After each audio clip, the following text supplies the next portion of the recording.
Dragon Ball Z is probably the most successful anime ever, and with any entertainment success comes video games.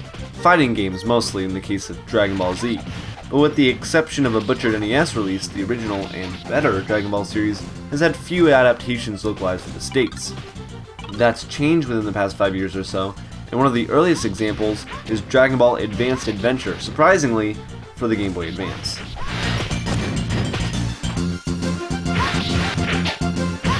As a fan of the original Dragon Ball series, this game is pretty exciting.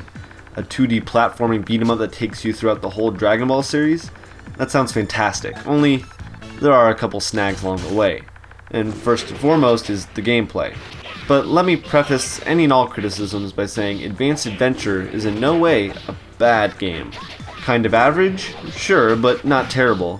That being said, this game is kind of saved by its license. That's not something I thought I would ever say, but it's true. As I said, Advanced Adventure is a beat-em-up with some platforming elements, a very repetitive one, as most games of the genre are.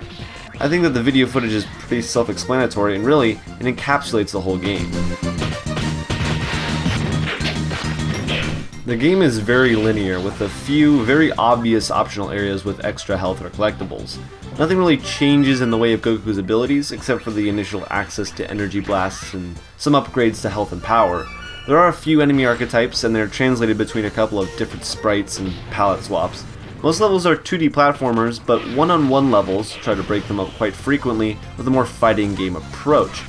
With the relatively limited Game Boy Advance controls, this may not mean much, but the fights are actually quite fun, if not just as repetitive as the majority of the game. This isn't necessarily a bad thing, as Advanced Adventure is actually pretty fun in short bursts. Speaking of short, the game is just that. The main story will only take about 2 to 3 hours of your time, but the second quest playthrough as Krillin, one-on-one fights and minigames also become available upon completion.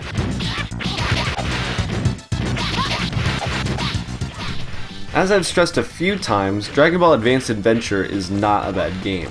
The repetition only becomes glaring in long play sessions, and the moment-to-moment action is satisfying. For fans of the original series, or those looking for the roots of the immensely popular Dragon Ball Z, it's a fun adaptation that takes some reasonable creative license with how the events played out in the actual show. Even if the adaptation does leave out the final saga, and somehow presents a very abridged story with a ton of text. Oh, and Dragon Ball is one word. How dare they?